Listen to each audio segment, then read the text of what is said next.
Europe 1 Sport, Lionel Rousseau. À la mi-temps du match de Ligue 1, Angers-Nice 0-0, analyse en direct avec Arnaud Tulipier de France Football bien sûr et nos envoyés spéciaux.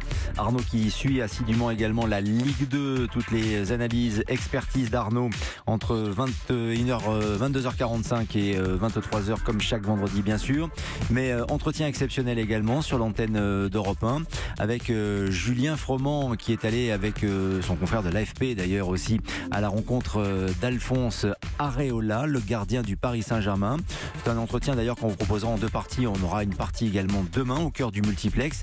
Mais ce soir, on parle de l'avenir d'Alphonse Areola, l'avenir proche, car c'est vrai qu'il y a énormément de rumeurs qui bruissent sur le mercato et l'arrivée de gardiens de renom d'ailleurs qui pourraient tout simplement signer au Paris Saint-Germain. Pour l'instant, rien n'est fait et ça ne pose aucun problème à Alphonse Areola, bien au contraire. Moi, franchement, ça me revient. Forcément, on m'en parle. Moi, je lis pas. On m'en parle. Mais personnellement, moi, ça me touche pas. Parce que, voilà, à partir du moment où je fais mon travail, où je suis performant, après, voilà, les choix ne viendront pas de moi. Donc, si le club cherche à prendre quelqu'un, bah, ça sera leur choix. Mais s'ils souhaitent que je reste là, c'est à eux aussi de voir. Donc moi, si on annonce quelqu'un ici, au contraire, ça va encore plus me motiver. Vous savez très bien, non, moi je vais vous répondre tout de suite. Moi, c'est le temps de jeu qui m'importe le plus. Donc dans ça, à vous de lire ma réponse. Justement, si je dis pas de bêtises, vous êtes en fin de contrat en juin 2019, donc dans une saison. Il se passe beaucoup de choses autour du Paris Saint-Germain, beaucoup d'incertitudes, notamment avec l'avenir du coach, parce que Unai Emery, lui, est en fin de contrat au mois de juin. Ça va jouer forcément peut-être dans votre volonté de savoir ce qui va se passer à ce niveau-là. Franchement, j'ai encore des objectifs ici, que la saison elle n'est pas terminée, que voilà, si je ne suis pas performant jusqu'au bout, ça va me retomber dessus. Donc non, pour l'instant, moi j'ai des objectifs et il faut que je sois bon, performant ici pour pouvoir déjà espérer être dans les 23 en fin de saison et après on verra. Franchement, j'ai pas de délai. C'est, comme j'ai dit, déjà des objectifs perso et après collectifs aussi et après on verra. Et vous savez forcément, en étant à une année de la fin de votre contrat, est-ce qu'il y a des discussions sur une éventuelle prolongation avec le Paris Saint-Germain? Est-ce que c'est votre volonté? Est-ce que vous en avez parlé un petit peu avec les dirigeants? Ça a été discuté. Après, voilà, comme j'ai dit, on n'est pas pressé des deux côtés. Donc, on va attendre tranquillement que les objectifs soient atteints et on verra. Mais il y a une volonté en tout cas? Bien sûr, moi, comme je l'ai dit, si j'ai l'opportunité de rester ici et de m'affirmer, je continuerai. C'est chez vous, pareil, de toute façon? Bien sûr, je suis à la maison, donc pourquoi partir? En tout cas, il y a une certitude sur cette Ligue des Champions, c'est que vous, personnellement, vous avez été au niveau. On peut même parler de saison de confirmation. L'an passé, il y a eu une petite période où ça a été un peu moins bien pour vous. Cette année, vous êtes comme très régulier dans vos performances. Qu'est-ce qui a changé? Comment vous expliquez ça? Non, peut-être pareil. Je revenais de Villarreal, dans mon club de cœur, de formation. Peut-être une pression en plus. Personnellement, j'avais pas la pression, mais peut-être qu'inconsciemment, ça jouait peut-être. Maintenant, voilà, je me suis adapté. J'ai travaillé, j'ai continué à travailler. C'était vraiment ma ligne de conduite, travailler, penser qu'au terrain, et c'est ce qui s'est passé. Et au final, je suis récompensé. Vous avez douté dans cette période, parce qu'il y a eu une période, je crois que c'était octobre-novembre, où on a l'impression à chaque frappe ça faisait but, et vous n'étiez pas forcément fautif, mais le fait est que les ballons rentraient. Est-ce qu'à ce moment-là, vous avez un peu douté? Comment vous avez tenté de réagir par rapport à tout ça? Non, j'ai pas douté. Douter, c'est un grand mot. Douter, c'est pour les faibles, on va dire.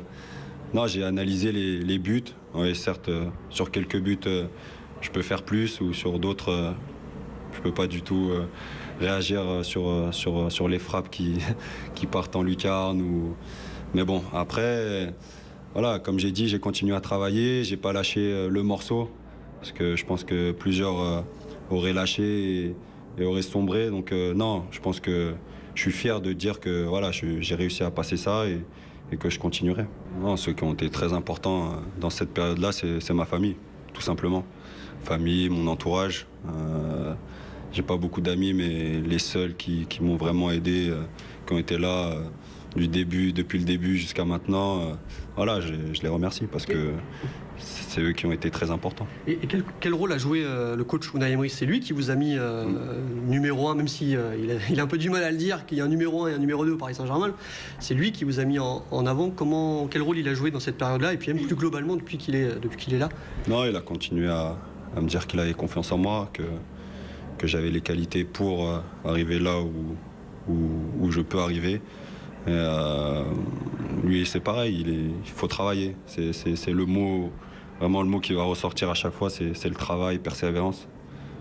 Donc c'est vrai qu'il m'a connu en Espagne, j'avais fait plutôt une bonne saison là-bas, et je pense que ça a aussi joué. Est-ce que les matchs de Ligue des Champions, vous sentez que ça vous a fait grandir par rapport aux matchs de Ligue 1? Parce que c'est, voilà, vous l'avez dit, quand vous jouez le Real Madrid face à vous, c'est des Cristiano Ronaldo, c'est des Karim Benzema. Quand vous jouez contre le Bayern, c'est des Lewandowski. Est-ce que ce type de confrontation, ça vous permet de vous améliorer, de franchir un cap? Ouais, là on touche le très très haut niveau. La Ligue 1, c'est le très haut niveau aussi. Et là, c'est au niveau européen, je pense qu'il n'y a pas mieux, à part au niveau international.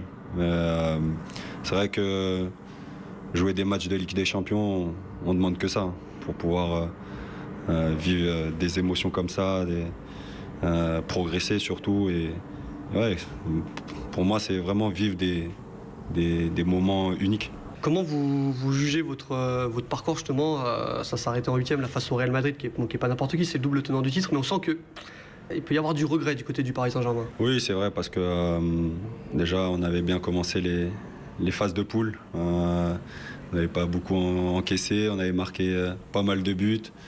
On a terminé premier du groupe. C'était l'objectif dès le début, de terminer premier du groupe et ensuite pouvoir passer les phases finales. Mais voilà, le tirage a fait qu'on est tombé contre un Real Madrid, voilà, double tenant du titre, et c'est pas rien.